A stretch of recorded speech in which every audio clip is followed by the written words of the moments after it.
Sir ಏನಾಯ್ತು ರಾಜಲಕ್ಷ್ಮಿ? ಯಾಕೆ ಭಯ ಪಡ್ತಿದ್ಯಾ? ಸರ್, ನನ್ ಪ್ರೀತಿ ನಿಜ ಆಯ್ತು ಸರ್. ಆ ದೇವ್ರು ಕೂಡ ನಮ್ ಪ್ರೀತಿನ ಒಪ್ಕೊಂಡ್ ಬಿಟ್ಟಿದ್ದಾನೆ. ರಾಜಲಕ್ಷ್ಮಿ, ಏನ್ ಮಾತಾಡ್ತಿದ್ಯಾ? ಸರ್, ಇಲ್ಲಿ ನೋಡಿ, ನಾನು ಕಲ್ಯಾಣಿನಲ್ಲಿ ಹಾಕಿದ್ದೆ ಜುಮ್ಕಿ. ನಾನ್ ನಿಮ್ಮನ್ನ ಪ್ರೀತಿಸ್ತಿರೋದು ನಿಜಾನೇ ಆಗಿದ್ರೆ ಈ ಜುಮ್ಕಿ ನನಗ್ ವಾಪಸ್ ಸಿಗತ್ತೆ ಅಂತ ಹೇಳಿದ್ದೆ ಅಲ್ವಾ?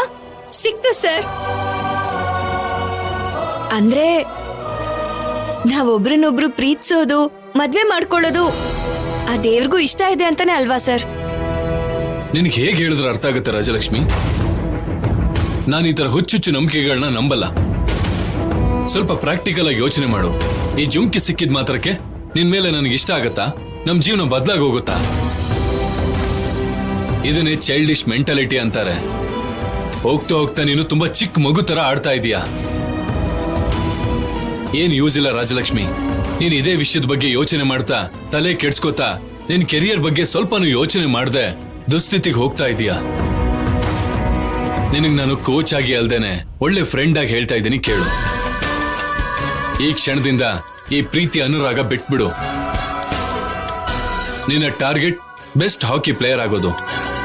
ನಿನ್ನ ಆಟನ ಪ್ರೀತಿಸು. ನೀನು ಸಕ್ಸಸ್ ಆದ್ಮೇಲೆ ನನ್ನಂತವ್ರು ತುಂಬಾ ಜನ ನಿನ್ ಹಿಂದೆ ಬೀಳ್ತಾರೆ. ಇಲ್ಲ ಸರ್, ನನಗೆ ನಿಮ್ಮನ್ ಬಿಟ್ರೆ ಇನ್ನೇನು ಬೇಕಾಗಿಲ್ಲ. ನಾನ್ ದೊಡ್ಡ ಪ್ಲೇಯರ್ ಆಗಿ ಒಳ್ಳೆ ಪೊಸಿಷನ್ ಅಲ್ಲಿ ಇದ್ರೂನು ಅದ್ರ ಜೊತೆಗೆ ನಾನ್ ನಿಮ್ಗೆ ಹೆಂಡತಿಯಾಗಿದ್ರೆ ಅಷ್ಟೇ ಸಾಕು ಸರ್.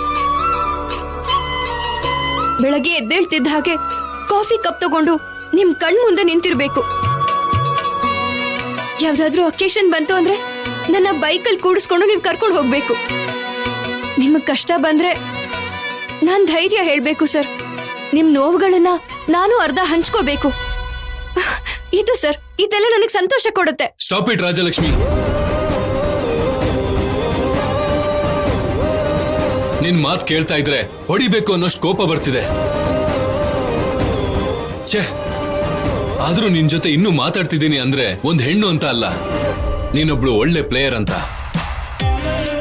ಒಂದ್ ಸಮಯದಲ್ಲಿ ಹಾಕಿ ಆಡ್ಬೇಕು ಅನ್ನೋ ತಪಸ್ಸು, ಟೀಮ್ ಸೋಲ್ದೇನೆ ಗೆಲ್ಬೇಕು ಅನ್ನೋ ಹಠ, ಇದೆಲ್ಲ ಇನ್ನೂ ನನ್ ಕಣ್ ಮುಂದೆ ಕಾಣಿಸ್ತಾ ಇದೆ. ನಿನ್ನಲ್ಲಿ ಟ್ಯಾಲೆಂಟ್ ಇದೆ ಅಂತ ಈಗ್ಲೂ ನಿನ್ನ ಅಭಿಮಾನಿಸ್ತೀನಿ.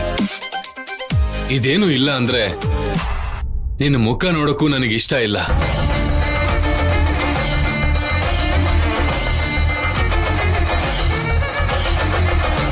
ಯಾಕೆ ಸರ್ ಹಾಗೆ ಹೇಳ್ತಾ ಇದ್ದೀರಾ? ನೋಡೋದಕ್ ನಾನ್ ಚೆನ್ನಾಗಿಲ್ವಾ? ನೀ ಚೆನ್ನಾಗೇ ಇದೀಯಾ. ನೀನ್ ಯೋಚನೆ ಮಾಡ್ತಿರೋದು ಚೆನ್ನಾಗಿಲ್ಲ.